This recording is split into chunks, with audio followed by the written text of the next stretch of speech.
Okay, sometimes you'll come to a TV and the auto tuning there is greyed out, so you go across to it, you click functions unavailable. Okay, now you can factory reset, but sometimes that doesn't do it. So what you do is you come out of the menu again, mute 119, okay, and you get the engineer's menu up again.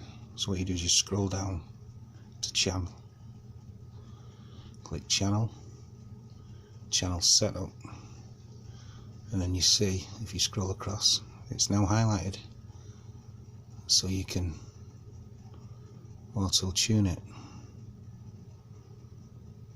And there we go.